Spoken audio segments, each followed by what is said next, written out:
Approval, approval होता है इजाजतनामा मिलता है, कहीं से मंजूरी मिलती है किसी चीज की।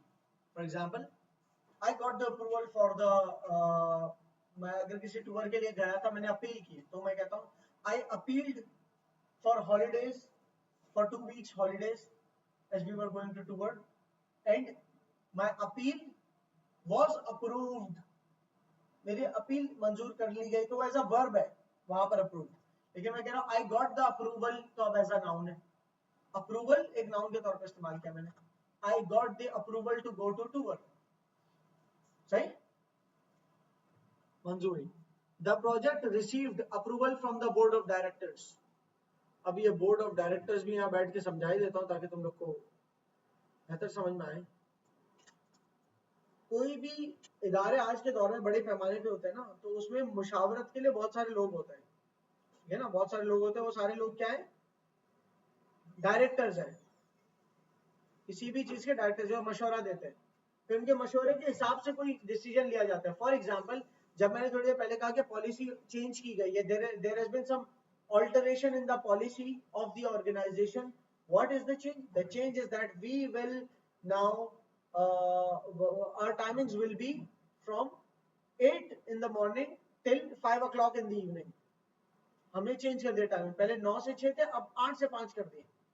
लेकिन ये पॉलिसी चेंज करने से पहले क्या हुआ होगा, ये मशवरा हुआ होगा इन सबके दरमियान। और तो ये सारे डायरेक्टर्स हैं जो किसी भी कंपनी को, किसी इदारे को डायरेक्शन देते हैं। तो इन सारे डायरेक्टर्स का इन सारे डायरेक्टर्स का जो ग्रुप है, ये पूरा ग्रुप कहलाता है बोर्ड ऑफ डायरेक्टर्स, ठीक है। एक डायरेक्टर तो डायरेक्टर कहलाएगा, लेकिन ये सारे डायरेक्टर मिलके क्या कहलाएंगे, बोर्ड ऑफ डायरेक्टर्स। तो बोर्ड ऑफ डायरेक्टर्स का डिसीजन है, इसका मतलब क्या हुआ, किसी एक डायरेक्टर का डिसीजन है? नहीं, बोर्ड ऑफ डायरेक्टर्स में सारे डायरेक्टर आ जाते हैं, उन सबका या तो डिसीजन होगा या मेजोरिटी का होगा। हो सकता है 3-4 लोग मना कर रहे हो, लेकिन मेजोरिटी ने कहा नहीं सही है ये टाइम, तो मेजोरिटी की वजह से ये उसूल बना दिया गया। बहरहाल यहां पर जुमला क्या है, the project received approval from the board of directors. अब हुआ क्या कि कंपनी के अंदर जो मैनेजर्स और मैनेजर्स के नीचे जो काम करने वाले, उन्होंने एक पूरा एक तजवीज दी, एक आइडिया दिया कि इस तरह का हम प्रोजेक्ट करना चाह रहे हैं, हमें एक्सपेंशन की जरूरत है, हमें और एम्प्लॉइज की जरूरत है। तो ये पूरा एक जो है ना प्रपोजल पेश किया बोर्ड ऑफ डायरेक्टर्स का, अगर बोर्ड ऑफ डायरेक्टर्स ने अप्रूव कर दिया, हाँ ठीक है आपका प्रपोजल अप्रूव होता है, नया प्रोजेक्ट लॉन्च कर दिया जाए। मतलब नया प्रोजेक्ट मतलब अभी आप कराची में सिर्फ ब्रांच थी, हमने प्रपोज किया कि हम लाहौर में भी ब्रांच खोलना चाह रहे, तो वो कह रहे अप्रूव कर दिया, आप लाहौर में भी ब्रांच खोल सकते हैं। तो क्या होगा, अब फंड्स वगैरह मिलेंगे कंपनी की तरफ से और लाहौर में ब्रांच खुलेगी, क्लियर। सो अप्रूवल का मतलब मैंने बता दिया, अप्रूव का मतलब वही है, वर्ब के तौर पे यहाँ पर मंजूर करना, ठीक है। अराइज, उजागर होना या उठना,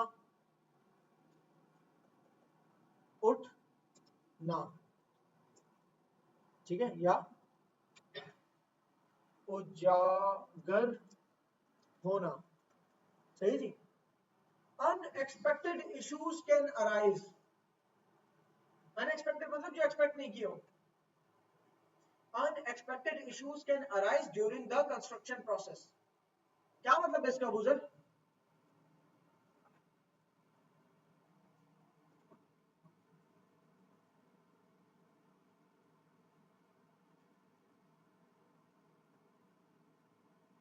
क्या मतलब है इसका,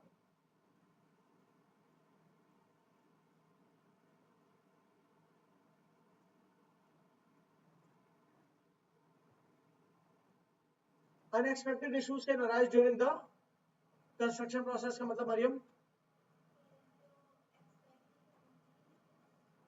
जो तवक्को नहीं थी जिनकी, गैर मुतवक्के, जिनकी तवक्को ना हो, मतलब हमने एक्सपेक्ट नहीं किया, गैर मुतवक्के मसाइल, इश्यूज का मतलब मसाइल, उजागर हो सकते हैं, आ सकते हैं। कंस्ट्रक्शन मतलब तामीर, हाँ तामीराती काम के दौरान, तामीराती काम के दौरान गैर मुतवक्के मसाइल दरपेश हो सकते हैं, इसका मतलब ये हुआ। आर्म्स, एक तो आर्म का मतलब होता है बाजू, ARM, आर्म का मतलब बाजू, लेकिन यहाँ वो आर्म्स नहीं है कि एक आर्म होता है तो बाजू और दो आर्म होते हैं तो दो बाजू, आर्म्स नहीं, ये वो आर्म्स नहीं है। आर्म्स एंड एम्यूनिशन मतलब होता है असला वगैरह, आर्म्स एंड एम्यूनिशन एम्यूनेशन मतलब असलहा जो होता है ना, हथियार वगैरह, ठीक है। The soldier carried his weapon in his arms, यहाँ पर आर्म्स बाजू वाले लिख दिया है, खैर यहाँ पर मैं कहता हूँ the soldier carried arms in his arms, उफ जबरदस्त। The soldier carried arms and ammunition to the battleground। सही, ये वाले मतलब तो पता ही होंगे, तुम लोग ऐसे गेम्स खेलते हो जिसमें सब होता ही है। आर्टिफिशियल, मसनूई, जो नेचुरल, ना ना ना, आर्टिफिशियल का मतलब फेक नहीं होता। आर्टिफिशियल का मतलब होता है जो नेचुरल ना हो। नेचुरल चीजें क्या होती हैं, दरख्तों पे उगती हैं, जमीन से उगती हैं, ठीक है, नेचर के खजानों में से जो होते हैं, पहाड़ों से तोड़ के निकालते हो। आर्टिफिशियल क्या होता है, उन चीजों को इस्तेमाल करके जो चीज बनती है वो आर्टिफिशियल होती है। अब आम जो तोड़ा है वो तो नेचुरल है, जिसे हम ऑर्गेनिक भी कहते हैं, ठीक है। अब वो आम पूरा यूज हो गया, आम के जो छिलके हैं उसको सुखा के उससे कोई आपने आर्टिफैक्ट का पीस बनाया तो वो अब आर्टिफिशियल हो गया। पहाड़ से पत्थर कोई तोड़ा तो वो क्या है, नेचुरल है। आपने किसी प्रोसेस से प्लास्टिक का खर्च किया, नेचुरल प्रोसेस से दरख्तों के किसी जेल से या इससे उससे प्लास्टिक का खर्च किया तो नेचुरल है। उस प्लास्टिक को पिघला के आपने अंगूठी बनाई, वो आर्टिफिशियल अंगूठी। जो पहाड़ से पत्थर तोड़ा था, तराश के अंगूठी पे लगाया, वो पत्थर ओरिजिनल है। लेकिन उस पत्थर जैसा आपने किसी और मटेरियल को पिघला के बनाया तो वो आर्टिफिशियल कहलाया। क्लियर है ना? आर्टिफिशियल वो जो मैन मेड होती है और नेचुरल वो जो कुदरती अवेलेबल होती है। आर्टिस्टिक, फनकाराना, फनकार होता है आर्टिस्ट, और किसी इंसान में आर्टिस्टिक खुसूसियात हो कि यार he has artistic abilities. Artistic abilities क्या हो सकती है कि वो जो ना बात करने का अंदाज उसका ऐसा है कि बातें भी ऐसे करता है, ऐसा लगता है शायरी पढ़ रहा है। शायरी भी आर्ट है ना। So you know he talks so lovelily, बड़ा लवलीली टॉक करता है वो। हाँ, या आर्टिस्टिकली टॉक करता है, what's a difficult word to pronounce. So he talks so artistically how, like because the way he talks it's quite rhyming, वो rhyme करता है। पहले मतलब जो बातें करता है ऐसा लगता है राइमिंग है, कोई शायरी हो रही है, ठीक है। और आर्टिस्टिक एबिलिटीज मतलब फनकाराना सलाहियतें, एबिलिटी होती है सलाहियत, एबिलिटी है सलाहियत, और आर्टिस्टिक क्या है, फनकाराना, फनकाराना। अब ये मत कहना कि आर्टिस्टिक वहां पहले तो यहाँ उसके नीचे, भाई वहां पहले है ना तो उर्दू में ये पहले आ गया बस। क्या है, she has a natural talent for painting and she is known for her, and she लिखूंगा ना अगर तो क्या हो जाएगा, एंड से पहले comma, yes. She has a natural talent for painting and she is known for her artistic creations. Ashamed, शर्मिंदा। I am ashamed because I was not focusing in the class. मैं शर्मिंदा हूं क्योंकि मैं क्लास पर focus नहीं कर रहा था। फिर आपके टीचर ने कहा कि इसको एज अ पनिशमेंट इवनिंग में बुला लो, फिर आप इवनिंग में आ गए। तो आपके दूसरे टीचर ने आपको देखा आए हुए, तो देखा और कहा कि यकीनन आप इसलिए आए हो यहाँ पर कि आपका काम इनकम्प्लीट है। आपके दूसरे टीचर ने आपकी पनिशमेंट को मंसूब किया आपके इनकम्प्लीट वर्क से। तो यहाँ पर जुमला बनता, my teacher associated my punishment with my incomplete work. Associate का मतलब मंसूब करना, ये एसोसिएट का एसोसिएट मिटा रहा हूं मैं और लिख रहा हूं मंसूब करना, ठीक है। So people often associate the colour read with passion and energy. ओए होए क्या जुमला है। लोग अक्सर लाल कलर को जो है ना एनर्जी से मंसूब करते हैं। सही है, जज्बे से मंसूब करते हैं। पैशन मतलब जज्बा और एनर्जी मतलब कुव्वत या तवानाई। एसोसिएटेड, अच्छा मंसूब करना और वाबस्ता करना भी होता है। एसोसिएट का मतलब एसोसिएटेड मतलब वाबस्ता हुआ हुआ। For example I am associated, I have been associated with smoking, मैं स्मोकिंग से वाबस्ता रह चुका हूं। Smoking is closely associated with an increased risk of lung cancer. Smoking जो है वो लंग कैंसर से वाबस्ता की गई है, उसकी वजह से होता है, रिलेशन है ना। वाबस्ता एसोसिएट का मतलब ये होता है किसी चीज का किसी चीज का relation. The white colour is often associated with purity, ठीक है। For example what is this bottle, this a black bottle. एक होता है ना black transparent bottle, bottle black है लेकिन ट्रांसपेरेंट ग्लास की है। There is a black glass bottle and I ask what is it, वो कहता है this is milk. Means there is milk in the black glass bottle, I have never seen that. Does it seem appropriate, क्या ये appropriate लगता है? काली शीशे की बोतल में तो दवाइयां होती है ना, दूध क्या है? तो people might associate this with some medicine, so kindly change the bottle color, otherwise people will associate it with the medicine, so this is not appropriate, ये मुनासिब नहीं है कलर इसके हिसाब से। मैं वोकैबुलरी को पीछे मर्ज करना शुरू हो गया हूं। एसोसिएशन, एसोसिएशन मतलब लोगों का ग्रुप जो एक दूसरे से ताल्लुक रखते हो, ठीक है ना। तो यहां पर मैं क्या लिख दूं, ग्रुप लिख देता हूं बस सीधा सीधा।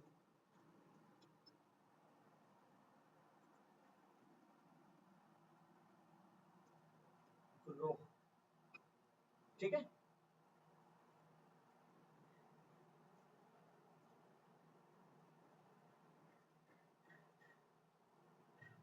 अज्यूम, फर्ज करना। अज्यूम मतलब अटेम्प्ट, कोशिश करना। यहाँ पर अटेम्प्ट नाउन के तौर पे लिखा है, जब नाउन होगी अटेम्प्ट तो मैं कोशिश बोलूंगा, और अटेम्प्ट का वर्ब कोशिश करना, अब नाउन के तौर पे लिखा है तो मैं बनाऊंगा I made an attempt to beat him but I failed. मैंने एक कोशिश की, यहां पर वर्ब मेड है और अटेम्प्ट क्या है, नाउन है। अटेम्प्ट क्या है, तो वर्ब यहां पर मेड है। मैंने एक कोशिश की उसको हराने की, पर मैं नाकाम रहा। नाकाम रह सकते हो ना आप हराने में, और मैं इसको एज अ वर्ब यूज करूं अटेम्प्ट, तो आई अटेम्प्टेड डायरेक्टली यूज करूंगा, I attempted to beat him. इसका मतलब ये है मैंने उसको कोशिश की, मैंने कोशिश की उसे हराने की, but I failed. But I failed है तो इनके बाद फॉर्म आएगा, ठीक है। बट कंजंक्शन है और कंजंक्शन के बाद सब्जेक्ट रिपीट हो रहा है तो बट से पहले इसका फॉर्म आ गया। डिस्पाइट सेवरल अटेम्प्ट्स, डिस्पाइट का मतलब क्या बताया था?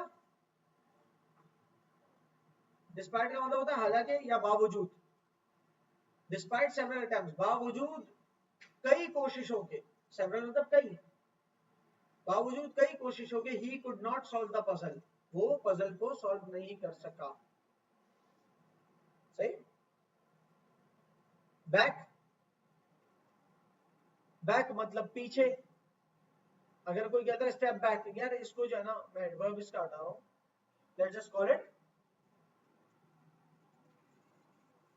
प्रीपोजिशन, ठीक है, क्योंकि लोकेशन आ गई ना इसमें। स्टेप बैक, स्टेप असाइड, ये सारे क्या है, असाइड बैक, ये क्या है, ये प्रीपोजिशन है, तो पीछे एक लोकेशन है।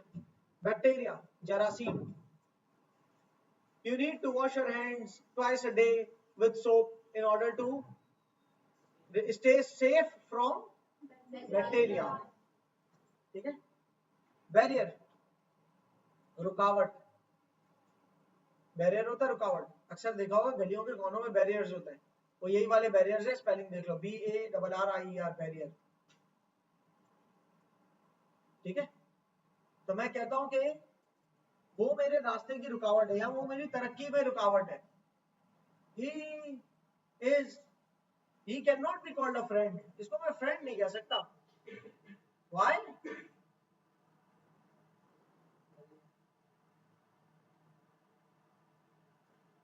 As he acts as a barrier in my success. ठीक है जी. होता है कोई जलता बहुत है या जब आपकी मदद होनी चाहिए आप करता नहीं या आपका टाइम वेस्ट करता है. सही जी. बेसिकली अब देखो बहुत सारे लोग बहुत अच्छा पढ़ना लिखना जानते हैं लेकिन उनकी जबान उनके लिए बैरियर होती है. क्या आता तो बहुत कुछ है लेकिन बयान नहीं कर पाते.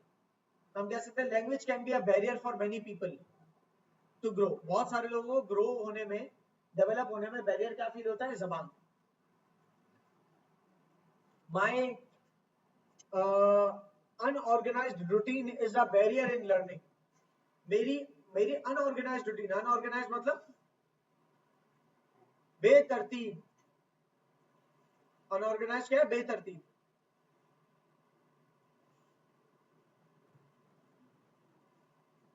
मेरी बेतरतीब रूटीन मेरी पढ़ाई में एक रुकावट है. ठीक है. वैसे रूटीन को कहते हैं मामूलात. मेरे बेतरतीब मामलात नहीं मामूलात. सॉरी मामलात अलग चीज है. मामलात तो अफेयर्स होते हैं. ये मैं लिख नहीं रहा है लफ्ज इसलिए मैं रूटीन का लफ्ज बोलूं तो ज्यादा बेहतर है. मेरी बेतरतीब रूटीन जो है मेरी लर्निंग के अंदर मेरे सीखने के अंदर मेरे पढ़ाई लिखाई के अंदर एक रुकावट है या मेरी तरक्की में रुकावट है. बैटल जंग या लड़ाई.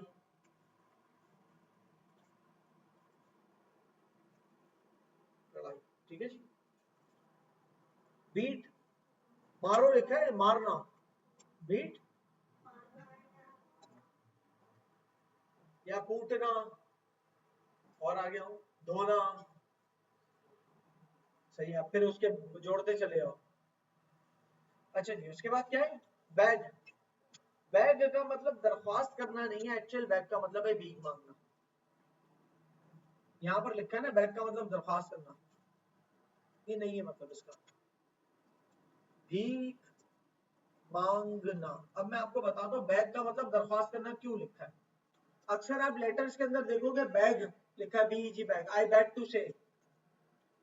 अक्सर खुतूत जो है ना अक्सर लेटर्स उनका स्टार्ट होता है आई बैग टू से. ये लैंग्वेज पता कहां से आ रही है? ये जिस जमाने में यूरोपियंस हिंदुस्तान आए होंगे उन्होंने बहुत सारे सिपाहियों को अपने जाहिर बहुत सारे इंडियंस को सिपाही रखा होगा अपने पास या बहुत सारे उनके इदारों में काम चल रहे होते होंगे तो किसी को कोई दरख्वास्त लिखनी होती होगी तो वो ये लिखते होंगे आई बैग टू से. सही है. इसी तरह दरख्वास्त के एंड में लिखा होता है योर्स ओबीडियंटली. ओबीडियंटली मतलब मैं आपका फर्मा बरदार. ये गुलामों वाली जबान है. Yours obediently Uzair Ahmad. जी नहीं. रिगार्ड्स. रिगार्ड्स मतलब मैं या बेस्ट विशेस. इनफॉर्मल लेटर में तो बेस्ट विशेस कर दो. फॉर्मल है तो रिगार्ड्स लिख दो. सही है. हेलो हाय एक लेवल पे आके आप करते हो. ये आई बैग टू से योर्स ओबीडियंटली. ये वो जो सारे अल्फाज है ना इसमें काफी भीख और काफी ज्यादा गुलामाना जबान है. ठीक है. बैग का मतलब दरख्वास्त करना नहीं है. बैग का मतलब भीख मांगना है. तो लेटर्स में क्योंकि बैग लिखा होता है ना तो इसका मतलब इसलिए यहाँ पर लिखा हुआ दरख्वास्त करना. पर एक्चुअली बैग का मतलब क्या है? भीख मांगना. She had to beg her parents for permission. उसे अपने पेरेंट्स के आगे भीख मांगनी पड़ी परमिशन की. सही है. क्या बोलते वरना दरख्वास्त तो होती है रिक्वेस्ट. दरख्वास्त क्या है? रिक्वेस्ट की स्पेलिंग हबीब. रिक्वेस्ट हाशिम.